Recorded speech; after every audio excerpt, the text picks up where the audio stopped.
नमस्कार साथियों, आज विज्ञान का पहला टॉपिक है कोशिका। पहला टॉपिक है कोशिका विज्ञान।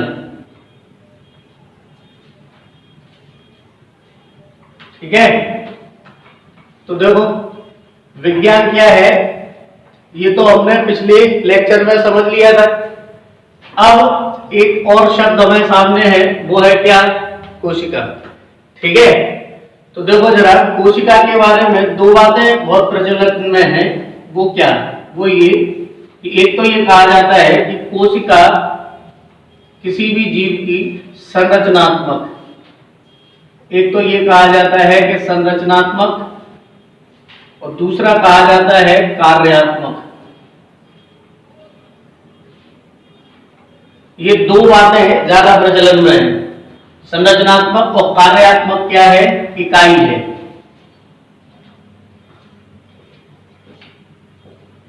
ये माना जाता है, लेकिन क्या सिर्फ इतने से कोशिका समझ आ गई? शायद नहीं। ठीक है, इसीलिए हमें थोड़ा आगे जाना पड़ेगा। तो एक व्यक्ति अपन लेंगे यहां पर स्लीडेन, और एक दूसरा व्यक्ति अपन यहां पर लेंगे क्या? स्वान। जो स्लीडेन है, इस स्लीडेन ने 1838 में और स्वान ने 1839 में, इन दोनों ने एक सिद्धांत दिया, और ये दोनों जो रहने वाले थे वो जर्मनी के थे। इन दोनों ने सिद्धांत दिया कोशिका का। ठीक है, तो सिद्धांत दिया इन्होंने क्या था? कोशिका का सिद्धांत, सेल थ्योरी दी दोनों ने। तो उस सेल थ्योरी की कुछ बातें मैं यहां पर लिख रहा हूं। पहली जो उसका सार है वो अपन यहां पर लिखेंगे कि एक तो ये कि प्रत्येक जीव की उत्पत्ति, प्रत्येक जीव की उत्पत्ति एक कोशिका से होती है, एक कोशिका से होती है।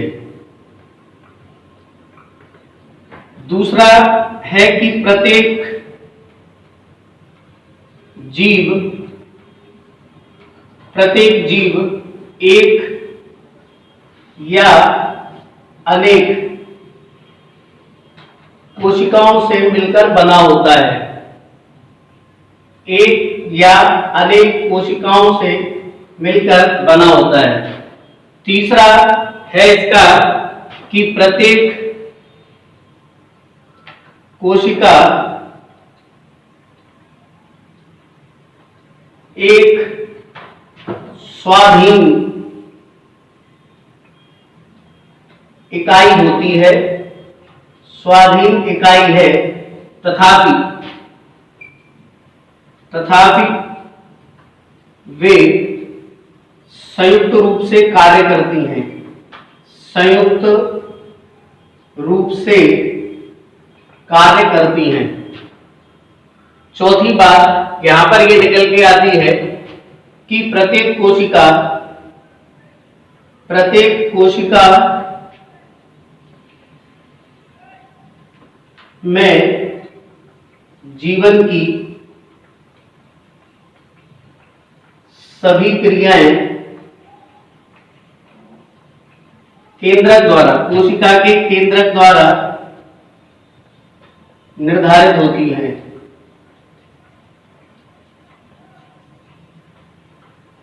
ठीक है, तो देखो जरा पहले तो मैं आपसे कहूंगा कि यार देखो तुम स्किप मत करना। ठीक है, बात को जरा ध्यान से सुनना, समझना। टाइम थोड़ा सा लग सकता है, और मैं बार बार ये नहीं कहूंगा कि भाई ये फलाने पेपर में आएगा, ढिमका पेपर में आएगा।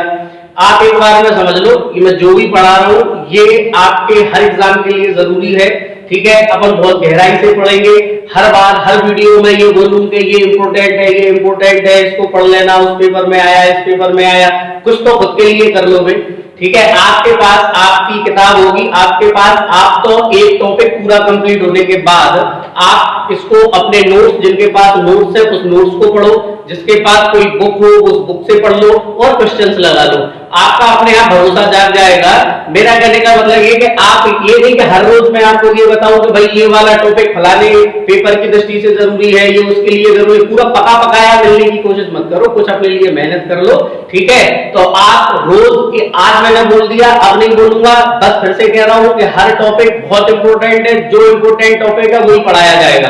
आप तो घर पे अपने क्वेश्चंस लगाओ, टॉपिक पूरा कंप्लीट हो जाए, उसके बाद आप अपने नोट्स को पढ़ो, आप अपने क्वेश्चंस लगाओ, पुराने पेपर्स देख लो। ये सब बताने के लिए यूट्यूब पे नहीं आते लोग कि भाई ये होगा वो होगा, कुछ तो खुद के लिए कर लो, ईमानदारी से भर लो कुछ, ठीक है। तो इसके मत करना, ये बार बार कह रहा हूं मैं, ठीक है। तो देखो जरा, यहां पर मैंने कहा कि संरचनात्मक और कार्यात्मक इकाई है, ये बोला जाता है कोशिका के बारे में, ठीक है। लेकिन हमें पता है कि ये विज्ञान प्रामाणिकता मांगता है। विज्ञान क्या मांगता है? प्रामाणिकता मांगता है। तो हम ये जानने की कोशिश कर रहे हैं कि इन दो शब्दों में कितनी प्रामाणिकता है, ठीक है। तो मैंने कहा कि मैंने यहां पर दो व्यक्तियों के नाम लिखे हैं, एक है श्लीडेन, एक है स्वान। इसमें जो श्लीडेन है ये कौन है? ये है वनस्पति शास्त्री, और ये जो स्वान है ये है कौन? जीव शास्त्री, ठीक है। तो ये जो दोनों है ये वनस्पति शास्त्री है, ठीक है, और ये कौन है? जीव शास्त्री है। इन दोनों ने कोशिका का क्या दिया? सिद्धांत दिया। प्रश्न बन जाता है कोशिका का सिद्धांत किसने दिया? तो स्लाइडिन और स्वान ने संयुक्त रूप से कोशिका का क्या दिया? सिद्धांत दिया। अब इस सिद्धांत की जो मूल धारणा है, जो मूल आधार है, जो निकल के आया, वो निकल के क्या आया, वो बातें मैंने यहां पर लिख दी है। तो आप देखो जरा, पहली बात ये कहती है, पहला पॉइंट ये कह रहा है कि प्रत्येक जीव की उत्पत्ति एक कोशिका से होती है। प्रत्येक जीव की उत्पत्ति क्या होती है? एक कोशिका से होती है। यहां पर जो ध्यान देने वाली बात है वो ये है कि एक कोशिका से क्या होती है? जीव की उत्पत्ति होती है। तो देखो इस बात में कितनी सत्यता है, इसको समझो जरा। जैसे जब बच्चा गर्भ में होता है तो वो उसके पास केवल एक ही कोशिका होती है। पहले वो बीजावस्था में रहता है, फिर उस कोशिका में क्या होता है? डिवीजन होना स्टार्ट होता है, ठीक है। जब उस कोशिका में क्या होता है? डिवीजन होता है, समसूत्री विभाजन होता है, तो वो कोशिका दर कोशिका बढ़ता चला जाता है। मतलब ये शुरुआत में जब गर्भाधान होता है तो क्या होता है? एक बीज के रूप में होता है, और ये पूरा क्या होता है? ये तैरता रहता है किसके अंदर? गर्भाशय में ये अंदर क्या करता रहता है? तैरता रहता है ये बीज। और फिर उसके बाद ये क्या करता है? इसके अंदर सेल डिवीजन होना स्टार्ट हो जाता है। तो क्या होता है कि फिर बाद में जाके ये गर्भाशय से चिपक जाता है। जब ये गर्भाशय से चिपक जाता है, उस गर्भाशय से चिपकने की इस बीज की लगभग 10 से लेकर 15 दिन में ये जो बीज है ये गर्भाशय से जाके क्या हो जाता है? चिपक जाता है। जब ये बीज गर्भाशय से चिपकता है तो इस क्रिया को कहा जाता है रोपण, या फिर कहा जाता है इम्प्लीमेंटेशन। तो ये जो इम्प्लीमेंटेशन की क्रिया है, या हम कहेंगे इस बीज के गर्भाशय से चिपकने की जो क्रिया है, वो 10 से लेकर 15 दिन के बीच में क्या होती है? ये क्रिया होती है। और जिस समय ये चिपकता है गर्भाशय से, उसी समय एक क्या नाम से अपरा, जिसको हम कहते हैं प्लेसेंटा का बनना क्या हो जाता है? शुरू हो जाता है। और जब ये गर्भाशय से चिपक जाता है तो फिर प्लेसेंटा के माध्यम से इसको क्या मिलने लगता है? पोषण मिलने लगता है। और जब पोषण मिलने लगता है तो यही कोशिका क्या करने लगती है? अपना विभाजन करने लगती है। तो देखो जरा, ये पहली वाली लाइन बता रहा हूं कि यहाँ पर एक कोशिका थी, इसने दो बना दी, फिर इधर इस तरीके से क्या होता रहता है? कोशिका में डिवीजन होता रहता है। हम कह सकते हैं कि इस तरीके से कोशिका में जो विभाजन होता है। तो आज जो मैं खड़ा हूं, आज अगर कोई अमीबा है, कोई पैरामीशियम है, बैक्टीरिया है, प्रोटोजोआ है और हाथी है, यहाँ तक कि डायनासोर्स थे, ये सब एक जीव से क्या होते हैं? निर्मित होते हैं, और एक कोशिका से। और एक कोशिका अपने में क्या करती है? उसमें समसूत्री विभाजन होता है, और वो शारीरिक क्या करते हैं? विकास करते हैं। मतलब ये कि जीवन की शुरुआत हमेशा कैसे होती है? एक कोशिका से होती है। ये कह रहे हैं कौन? स्लीडेन और स्वान। तो देखो आप देखना जरा, यहां पर मैंने कहा कि भाई किसके अंदर क्या होता है? ये जो विभाजन है, ये आगे अपन पढ़ेंगे। ये जो विभाजन है, ये विभाजन कैसा है? समसूत्री विभाजन है। तो समसूत्री विभाजन से पूरा शरीर बना। मतलब जहां पर ये केवल एक अंडा था, अब ये धीरे धीरे जाके पिंडावस्था में जब जाएगा, तो पिंडावस्था में जाके पूरा शरीर बनकर तैयार हो जाएगा। तो मतलब ये कि इसने क्या कर दी? शरीर की संरचना कर दी। इसीलिए तो इसको कहते हैं क्या? कि ये संरचनात्मक इकाई है। दूसरी बात देखो, तो ये बात समझ आई इस सिद्धांत की। दूसरा सिद्धांत, प्रत्येक जीव एक या अनेक कोशिकाओं से मिलकर बना होता है। इसका मतलब ये हुआ कि एक मतलब एक कोशिका से भी जीवों का शरीर की संरचना होती है और अनेक कोशिकाओं से भी क्या होती है, जीवों के शरीर की संरचना होती है। अभी भी हम इसी मुद्दे पर हैं। एक कोशिका से भी, यानी ये जो एक कोशिका थी, ये जो एक कोशिका थी तो एक ही कोशिका, जिसको हम आगे पढ़ेंगे एक कोशिकीय जीव जिनको कहते हैं यूनिसेल्युलर और मल्टीसेल्युलर।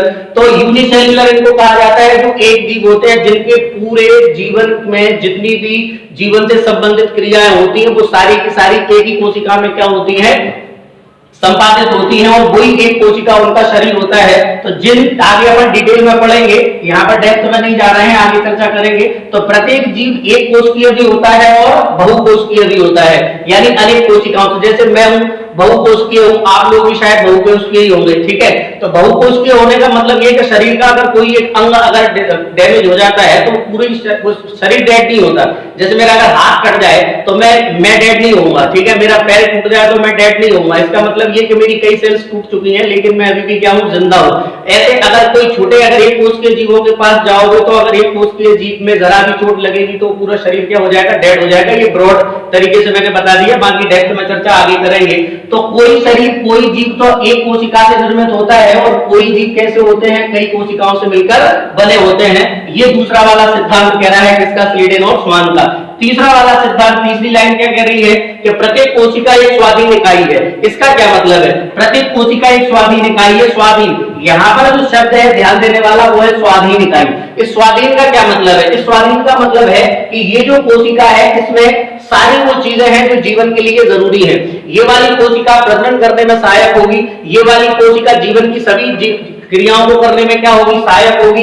ये श्वसन भी करेगी, ये पोषण भी लेगी, ये प्रजनन भी करेगी, ठीक है, ये विभाजन भी करेगी। मतलब ये कि एक कोशिका खुद, ऐसा नहीं है जैसे मान के चलो यहाँ पर अगर 1000 कोशिकाएं हो जाती तो ऐसा नहीं है कि 1000 कोशिका के ऊपर कोई लीडर कोशिका बैठी है और ये लीडर कोशिका जो काम करेगी वही 1000 को नहीं करना पड़ेगा, केवल ये करेगी, ऐसा नहीं होता।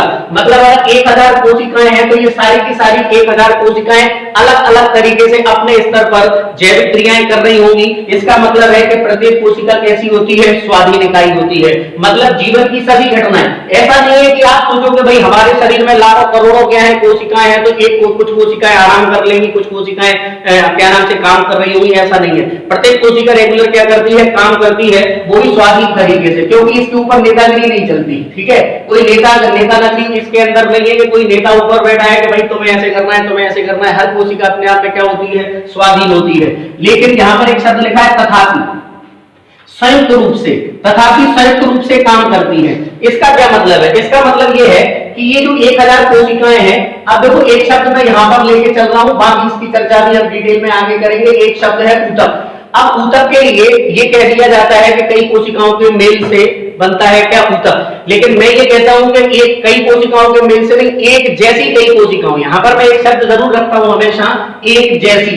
मतलब ये कि एक जैसी मतलब ये कि एक ही वैरायटी की जब कई कोशिकाएं मिलेंगी तो वो बना देंगी एक ऊतक। मतलब ये हुआ कि अगर मेरी स्किन है, अगर मैं ये परिभाषा रखूं ऊतक के लिए कि कई कोशिकाएं मिलकर एक ऊतक का निर्माण करती हैं, तो इसका मतलब ये हुआ कि अगर मेरी ये हथेली है, इस हथेली पर जो है ये स्किन है, स्किन के अंदर क्या होगी, कोशिकाएं होंगी, और ये कोशिकाएं मिलकर क्या बनाएंगी, ऊतक का निर्माण करेंगी। तो इस स्किन को अगर मैं यहाँ पर अगर ये स्किन थोड़ी सी छिल जाती है तो यहाँ पर ये वाली स्किन आ जाना चाहिए। अगर मैं ये बोलूं कि सारी कोशिकाओं को कई कोशिकाएं मिलकर एक ऊतक बनाती है, मैंने यहाँ पर लिखा है एक जैसी कोशिकाएं। मतलब ये वाले जो ऊतक है, मेरी जो हथेली है, इस हथेली की जो स्किन है, इस हथेली की स्किन की जितनी कोशिकाएं हैं उन्होंने मिलकर ऊतक का निर्माण किया है, और उनकी वैरायटी है कि वो इसी तरीके की स्किन का क्या करेंगी, निर्माण करेंगी। अगर मेरे दांत टूट जाते हैं तो दांत की जो कोशिकाएं होंगी वहां पर बाल निकल के आने वाले नहीं है, क्योंकि बाल इसलिए निकल के नहीं आएंगे क्योंकि दांतों में जो ऊतक, दांतों के जो टिश्यूज हैं, उन टिश्यूज में केवल वही कोशिकाएं हैं जो दांतों से संबंधित, दांतों के गुण को, दांतों की विशेषताओं को क्या करती हैं, अपने आप में समाहित किए हुए होती हैं। बाल अगर टूटते हैं तो बाल ही आते हैं, यहाँ पर स्किन नहीं आ जाती। इसीलिए ये कहना जरूरी है कि एक जैसी, मतलब एक जैसी कई कोशिकाएं मिलकर क्या बनाती हैं, एक ऊतक बनाती हैं, और फिर ये मिलकर क्या करती हैं, काम करती हैं। इसीलिए ये वाला शब्द है सिद्धांत के अंदर कि संयुक्त रूप से ये क्या करती हैं, काम करती हैं। अगला देखो, अगला सिद्धांत क्या है, यहां पर लिखा है कि प्रत्येक कोशिका में जीवन की सभी क्रियाएं, जीवन की सभी क्रियाएं। अब यहाँ पर जो सोचने वाली बात है वो ये है कि जीवन की सभी क्रियाएं क्या हैं। तो जीवन की सभी क्रियाओं में सबसे महत्वपूर्ण, वैसे तो पूरी लाइन में ये पूरा वाक्यांश क्या हो जाता है, इंपोर्टेंट हो जाता है, लेकिन इस वाक्यांश के अंदर ये वाला शब्द इंपोर्टेंट हो जाता है कि जीवन की सभी क्रियाएं। जीवन की सभी क्रियाओं का मतलब ये कि जिसके अंदर जीवन होगा उसी के अंदर जीवन की क्रियाएं होंगी। मत या फिर यूं कह दूं मैं कि जिसमें जीवन की क्रियाएं होंगी उसी को बोलेंगे क्या, सजीव, और जिसके अंदर जीवन की क्रियाएं नहीं होंगी उसको बोलेंगे निर्जीव। इसका मतलब ये कि जीवन की सभी क्रियाएं जो है, इन जीवन की सभी क्रियाओं का मतलब है प्रजनन, इन जीवन की सभी क्रियाओं का मतलब है क्या, पोषण, इन जीवन की सभी क्रियाओं का मतलब है क्या, श्वसन। ठीक है, तो श्वसन हुआ, प्रजनन हुआ, पोषण हुआ, जीवन की सारी क्रियाएं इसके अंदर होती है। श्वसन, ये सारी चीजें क्या कहलाती हैं, जीवन की क्रियाएं कहलाती है। मतलब ये कि जीवों की विशेषताएं होती हैं क्या, प्रजनन करना, जीवों की विशेषताएं होती है श्वसन करना, जीवों की विशेषता होती है क्या करना, पोषण लेना, जीवों की विशेषताओं में एक्सेट्रा आदि अगर आगे अपन देखेंगे तो जीवन तभी है किसी भी जीव, किसी भी पदार्थ के अंदर जब वो ये सारी क्रियाएं कर रहा है। कोशिका अगर है तो वो जीवन की सारी क्रियाएं करेगी, मतलब जिंदा रहने के लिए ये चीज जरूरी है। मतलब ये लाइन ये बता रही है कि अगर किसी को जिंदा रहना है तो हम तो जिंदा नहीं है, हम तो जिंदा हैं लेकिन ऊपरी तौर पर हम जिंदा हैं, लेकिन हमारे जिंदा रहने का सबसे बड़ा कारण है कोशिका जिंदा है। अगर कोशिका मर जाएगी तो हम भी मर जाएंगे। मेरे कहने का मतलब ये कोशिका मर जाएगी का मतलब कोशिका मर जाएगी, मतलब हम बहुकोशिकीय है इसलिए हमारी हर कोशिका को डेड होना पड़ेगा तब हम डेड होंगे। और अगर कोई एक कोशिकीय जीव है तो उसकी एक ही कोशिका डेड हो जाएगी तो उसका पूरा शरीर क्या हो जाएगा, डेड हो जाएगा। मतलब वो जिंदा है काय के आधार पर, कोशिकाओं के आधार पर। अगर कोई भी सेल अगर जिंदा है, अगर बहुकोशिकीय जीव है, उसकी हर कोशिका अगर ठीक से काम कर रही है तो वो जीवन है उसमें। और अगर वो कोशिकाएं सारी की सारी एक साथ डैमेज हो जाती हैं तो शरीर भी मृत हो जाएगा। इसका मतलब क्यों, क्योंकि फिर उसके पास जीवन की क्रियाएं करने की सामर्थ्य उसके पास नहीं रहेगी। तो ये सिद्धांत कुछ महत्वपूर्ण तथ्य हैं कि सिद्धांत किसके, स्लीडेन और स्वान के, जिन्होंने मिलजुल कर एक क्या दिया, कोशिका का सिद्धांत दिया। अब आपके दिमाग में ये प्रश्न समझ आ गया होगा कि संरचनात्मक इकाई क्यों कहा जाता है। मैंने कहा कि ये वाला जो कथन है, ये कथन खूब प्रचलन में है कि भाई कोशिका को संरचनात्मक और कार्यात्मक इकाई कहा जाता है, लेकिन भाई क्यों कहा जाता है, इसीलिए हमें आना पड़ा स्लीडेन और स्वान के पास। तो स्लीडेन और स्वान ने जो सिद्धांत दिया, इसने 1838 में दिया, इसने 1839 में दिया। तो इसने जो सिद्धांत दिया वो सिद्धांत इसने जो दिए उन सिद्धांतों के ये महत्वपूर्ण क्या थे, तथ्य थे। अब एक बात और सुनो, एक बात और है, रॉबर्ट बिरचाउ, एक का नाम है क्या, रॉबर्ट बिरचाउ।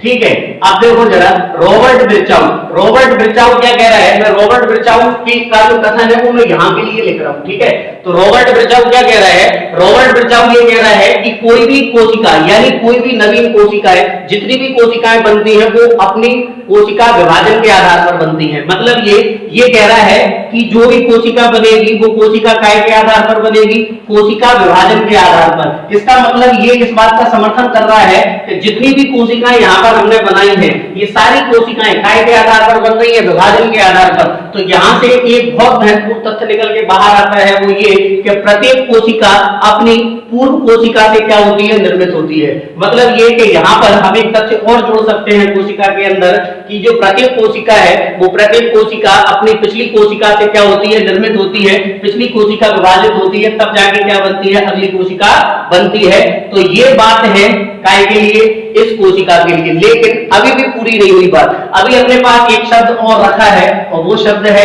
कार्यात्मक। वो शब्द क्या है, कार्यात्मक। अब ये कैसे माने कि ये कोशिका कार्यात्मक या क्रियात्मक इकाई है। तो देखो जरा, मैं बोल पा रहा हूं, मैं हाथों को हिला पा रहा हूं, मैं लिख पा रहा हूं, मैं सिर को घुमा पा रहा हूं, ये सारी चीजें मैं तभी कर पा रहा हूं जब मेरी कोशिकाएं मेरा साथ दे रही हैं। वो कोशिकाएं जब तक मेरा साथ देंगी, जब तक मैं कोशिकाओं को न्यूट्रिशन देता रहूंगा, जब तक मैं कोशिकाओं को पोषण देता रहूंगा, जब तक कोशिकाओं को एक स्वच्छ वायु ऑक्सीजन मिलती रहेगी, जब तक कोशिकाओं को जिंदा रहने के लिए आवश्यक सामग्री रॉ मटेरियल मिलता रहेगा, तब तक वो कोशिकाएं मेरा साथ देंगी।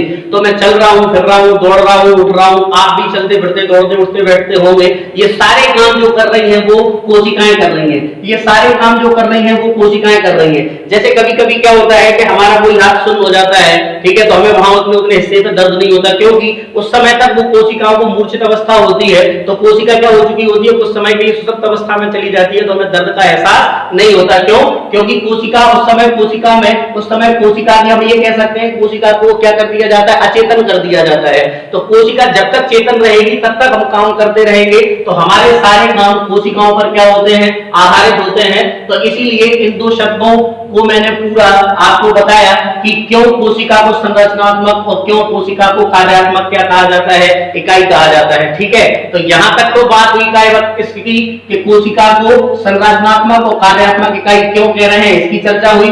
दूसरा प्रश्न अगर आपको ज्यादा सुनने की आदत है तो आप सुन लो, यहां से केवल इतना जरूरी है कि जो कोशिका का सिद्धांत है छोटे एग्जाम्स के लिए, कि वो किसने दिया, स्लीडन स्वान ने दिया, और ये वाले तथ्य बड़े एग्जाम्स में पूछे जा सकते हैं कि निम्न में से कौन सी बात कोशिका के सिद्धांत के अंतर्गत नहीं आती। तो ये कोशिका की बातें हैं, कोशिका सिद्धांत की बातें हैं जो कोशिका सिद्धांत के अंतर्गत आती हैं। ठीक है, अब देखो जरा, अब आगे देखो, कोशिका का सिद्धांत हो गया ये, है ना, कोशिका का ये क्या हो गया, सिद्धांत। ठीक, 1939 है, 1839। ठीक, अब देखो जरा, अभी हमने समझ लिया कि कोशिका को संरचनात्मक और कार्यात्मक इकाई क्यों कह रहे हैं। अब जो अगला आगे वाली जो बात है वो ये है कि कोशिका की इन सारी चीजों का, यानी जो हमने अभी तक इन सारी चीजों को देखा, उसका वो जो कोशिका है, ये कोशिका को कोशिका नाम किसने दिया और इस कोशिका की खोज किसने की। ठीक है, तो देखो जरा, ये जो कोशिका है, ये कोशिका नाम उसी ने दिया जिसने कोशिका की क्या की, खोज की। तो यहाँ पर कोशिका को लेकर दो नाम आते हैं। एक नाम, जैसे मैं इसको याद करने के लिए हुक-हॉक बताता हूँ, ठीक है, हुक-हॉक। ठीक है, हुक-हॉक का मतलब ये कि एक तो किसने, रॉबर्ट हुक ने, एक तो किसने, रॉबर्ट हुक, एक कौन था, रॉबर्ट हुक, और एक बोला मैंने हॉक, इसका मतलब एंटोनी वॉन ल्यूवेनहॉक। एक नाम आता है एंटोनी वॉन ल्यूवेनहॉक का। तो इसकी खोज किसने की, याद करने के लिए हुक-हॉक ने की। ठीक है, तो कोशिका की खोज के लिए एक नाम है रॉबर्ट हुक का और एक नाम है किसका, एंटोनी वॉन ल्यूवेनहॉक का। अब इसमें आपको एक बात समझना है, वो ये समझना है कि अगर सिर्फ आपसे ये पूछा जाता है कि कोशिका की खोज किसने की, तो रॉबर्ट हुक ने की 1665 में की। हालांकि सन आपसे नहीं पूछा जाएगा, 1665 में क्या की इसने खोज की, और 1667 में इसने क्या की, एंटोनी वॉन ल्यूवेनहॉक ने खोज की। अब यहाँ पर सबसे पहले खोज किसने की, रॉबर्ट हुक ने। लेकिन रॉबर्ट हुक ने जो खोज की, वो जीवित, वो मृत कोशिका में की थी, और एंटोनी वॉन ल्यूवेनहॉक ने जो खोज की थी वो किसमें की थी, जीवित कोशिका में की थी। तो अगर आपसे ये पूछा जाए कि जीवित कोशिका में खोज किसने की, कोशिका की, तो जीवित जो क्या नाम से, जीवन मतलब जो जीवित कोशिका की खोज की किसने, एंटोनी वॉन ल्यूवेनहॉक ने, और सिर्फ अगर कोशिका की बात की जाए तो किसने की, रॉबर्ट हुक ने की। ठीक है, तो रॉबर्ट हुक ने की। अब किसमें की, क्या की, ये ज्यादा इंपोर्टेंट बातें नहीं होती, जो इंपोर्टेंट है वो मैंने बता दिया, आपको पता है किसमें की। अब यहाँ पर एक चीज और इंपोर्टेंट हो जाती है कि जो एंटोनी वॉन ल्यूवेनहॉक हैं, इनको एक तो माइक्रोबायोलॉजी का क्या बोला जाता है, फादर ऑफ माइक्रोबायोलॉजी, यानी सूक्ष्म जीव विज्ञान का इसको क्या बोला जाता है, जनक बोला जाता है। क्यों बोला जाता है, क्योंकि एंटोनी वॉन ल्यूवेनहॉक ने एक संयुक्त सूक्ष्मदर्शी का निर्माण किया, और संयुक्त सूक्ष्मदर्शी के माध्यम से उन्होंने बैक्टीरिया, प्रोटोजोआ, जो बहुत छोटे छोटे सरल जीव हैं, उनके ऊपर इन्होंने क्या किया, अध्ययन किया, और उसमें उनकी कोशिकाओं को 200 क्या नाम से गुना ज्यादा बड़ा करके देखा जा सकता था।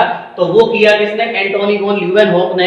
इसीलिए एंटोनी वॉन ल्यूवेनहॉक को एक तो क्या बोला जाता है, माइक्रोबायोलॉजी का पिता बोला जाता है। दूसरा, बैक्टीरिया और प्रोटोजोआ के पर अध्ययन करने के कारण इनको बैक्टीरियोलॉजी का भी क्या कहा जाता है, पिता कहा जाता है।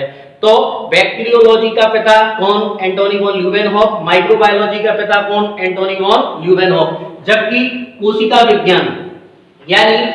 विज्ञान यानी साइटोलॉजी, कोशिका विज्ञान यानी साइटोलॉजी, इस साइटोलॉजी का पिता किसको कहा जाता है, तो कहेंगे हम रॉबर्ट हुक को कहा जाता है। ठीक, तो रॉबर्ट हुक को कहा जाता है और रॉबर्ट हुक ने ही इसको क्या नाम दिया, कोशिका नाम दिया।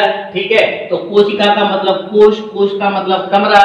तो एक ऐसा डिजाइन किया, एक ऐसा क्या नाम से जीवों ऐसी वस्तु देखी किसने, रॉबर्ट हुक ने। किसमें, कॉर्क में, कॉर्क के ढक्कन में। वो ये देखा कि वो मधुमक्खी के छत्ते के जैसी उसमें क्या थी, संरचनाएं थी। तो ये अपने आप में अलग अलग क्या थे, कोश थे। इसीलिए उसने इसको नाम दे दिया क्या, कोशिका।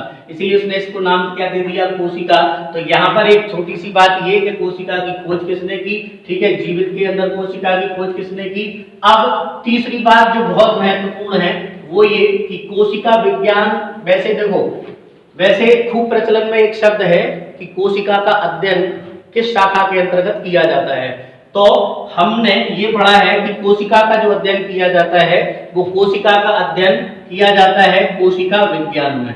कोशिका का जो अध्ययन किया जाता है वो अध्ययन काय में किया जाता है, कोशिका विज्ञान में। इस कोशिका विज्ञान को कहा जाता है साइटोलॉजी।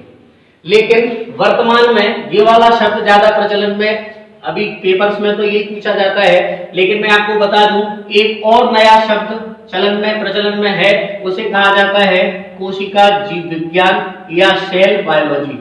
सेल बायोलॉजी या कोशिका जीव विज्ञान, ये एक शब्द और प्रचलन में आ रहा है, आगे भी आ सकता है।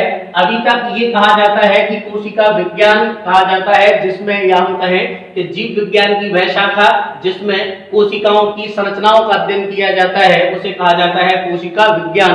और इसका जनक जिसको माना जाता है वो किसको माना जाता है, वो माना जाता है रॉबर्ट हुक को। ठीक, अब मैंने कहा कि एक नया शब्द और प्रचलन में आ गया है और वो है क्या, कोशिका जीव विज्ञान यानी सेल बायोलॉजी। ठीक है, और यहां पर एक नाम जुड़ जाता है जॉर्ज एमिल पेलाडे का। यहां पर नाम जुड़ जाता है जॉर्ज एमिल पेलाडे का। ठीक, तो जनक यानी फादर ऑफ सेल बायोलॉजी कौन है, जॉर्ज एमिल पेलाडे, और फादर ऑफ साइटोलॉजी कौन है, रॉबर्ट हुक है। अब आपके दिमाग में एक प्रश्न उठ रहा होगा कि इन दोनों में अंतर क्या है। ठीक है, इन दोनों में अंतर क्या है, तो आप सुनो जरा, इन दोनों में अंतर है, उन अंतरों को सुनो। पहला अंतर यह है कि कोशिका विज्ञान में केवल और केवल कोशिका की संरचनाओं का, और वो भी किसकी कोशिकाएं, पौधे और पशुओं की कोशिकाएं। इसमें जो कोशिका विज्ञान है, इस कोशिका विज्ञान में पौधे और पशुओं की कोशिकाओं की संरचनाओं का अध्ययन किया जाता है। और इसके अंदर न केवल पौधे, इसके अंदर न केवल पशु, बल्कि प्रोकैरियोटिक जीव, बल्कि जो यूकैरियोटिक जीव, बल्कि एक कोशिकीय जीव, बल्कि बहुकोशिकीय जीव, और साथ साथ पेड़ पौधे, इन सबको शामिल कर लिया जाता है इसके अंदर, कोशिका जीव विज्ञान के अंदर। ये पहला अंतर। अब दूसरा अंतर देखो, दूसरा अंतर क्या है, दूसरा अंतर है कि जहां पर कोशिका विज्ञान को जीव विज्ञान की और चिकित्सा विज्ञान की शाखा के रूप में देखा जाता है। क्यों देखा जाता है, क्योंकि इसका जो क्षेत्र है, इसका क्षेत्र केवल इतना है। दूसरा अंतर यह है कि कोशिका विज्ञान का क्षेत्र है कि कोशिका विज्ञान जीव विज्ञान तथा चिकित्सा विज्ञान की वह शाखा है जिसमें पौधों और पशुओं की कोशिकाओं में आने वाली किसी भी विकृति का चिकित्सकीय अध्ययन किया जाता है। कैसा, चिकित्सकीय, यानी ये वाली चिकित्सा किससे संबंधित है, इसके अंदर कोशिका में पाई आने वाली विकृतियों का पता लगाया जाता है। और इसके अंदर कोशिका की विकृतियां भी शामिल हैं, लेकिन प्लस इसके साथ साथ कोशिका की अनुवांशिकी शामिल है। इसमें कोशिका जीव विज्ञान में कोशिका की अनुवांशिकी शामिल है। इसी के अंदर कोशिका की क्रियात्मक गतिविधियां इसके अंदर शामिल हैं, कोशिका की संरचना इसके अंदर शामिल है, कोशिका की रासायनिक क्रियाएं इसके अंदर शामिल हैं। मतलब ये हुआ कि ये वाला जो शब्द है कोशिका जीव विज्ञान, ये व्यापक अवधारणा है और कोशिका विज्ञान अब एक संकीर्ण अवधारणा है, क्योंकि कोशिका विज्ञान के अंदर केवल और केवल विकृति का पता लगा रहे थे, संरचनाओं का अध्ययन कर रहे थे। वहीं पर कोशिका जीव विज्ञान के अंदर अनुवांशिकी कोशिका की, ठीक है, क्रियात्मक जो कार्य करती है वो, रासायनिक कार्य क्या है इसके, वो कोशिका विभाजन है उसका अध्ययन, कोशिका का वर्गीकरण है उसका अध्ययन, कोशिका कार्य की वर्गीकरण उसका अध्ययन। तो इसके अंदर अध्ययन के कई क्षेत्र खुले हुए हैं और इसके अंदर क्षेत्र क्या है, सीमित है। तो आप ये बात याद रखना कि वर्तमान में इसके लिए जो नया शब्द प्रचलन में लिया जा रहा है वो शब्द है सेल बायोलॉजी या फिर कहें कोशिका जीव विज्ञान। और इसका जो जनक बोला जाता है वो बोला जाता है जॉर्ज एमिल पैलाडे को। और ये जो है ये है साइटोलॉजी जिसका जनक बोला जाता है रॉबर्ट हुक को। ठीक, तो आज का जो लेक्चर था इसमें हमने ये जाना कि कोशिका क्या है, कोशिका का थोड़ा सा परिचय हमने देखा और मैंने कहा कि बार बार इसके मत करो, खुद के लिए ईमानदार बनो। ठीक है, बेईमान तो तुम हो ही, लेकिन कम से कम अपने लिए ईमानदारी बरतो। जो भी टॉपिक चाहे आप मुझसे पढ़ें चाहे आप किसी भी शिक्षक से पढ़ें, हर शिक्षक अपना 100% देने की कोशिश करता है। अपने आप में सर्वज्ञ कोई नहीं होता, मैं भी नहीं होऊंगा सर्वज्ञ, लेकिन आपको जहां से मिलता है उसको आप, ये जरूरी है कि आप अपनी पुस्तक में पढ़ें, क्वेश्चंस को लगाएं, ये पका पकाया लेने की आदत को छोड़ दें। आपको हर चीज केवल यूट्यूबर्स ही बताए कि भाई ये पेपर में आया था, पिछले पेपर में आया था, ढिकले पेपर में आया था। अभी खुद सोच लो मूर्खों कि अगर ये बात भी कोई और बताएगा तो सिलेक्शन भी उसी का करवा दो ना, फिर तुम काय के लिए पढ़ रहे हो। समझ रहे हो ना मेरी बात? मतलब तुम्हें ये भी पता है सामने वाला कि ये उस पेपर में आया था, फिर तुम्हें वो ये भी बताया कि भैया इसको पढ़ लेना, फिर ये भी बताया इसको मत पढ़ना। अबे बेवकूफ, जो तुम अपने लिए कर रहे हो उतना करो, अपने लिए ईमानदार बनो। शिक्षक पढ़ाने के लिए उसको पढ़ाने दो। आजकल आप लोग शिक्षक से ज्यादा ब्रिलियंट हो इन सोशल साइंस को चलाने में, यूट्यूब को चलाने में। मैं तो अभी यूट्यूब को स्टार्ट किया है मैंने तो मुझे नहीं आता, मेरे तो जो छात्र ये कर देते हैं सारी चीजें, मुझे कुछ नहीं आता। ठीक है, तो मेरा कहने का मतलब ये कि मुझे ये यूट्यूब के बारे में ज्यादा चीजें नहीं आती, अब धीरे धीरे आगे सीख जाऊंगा, लेकिन पका पकाया खाने की आदत को थोड़ा सा भुला दो। तब तक के लिए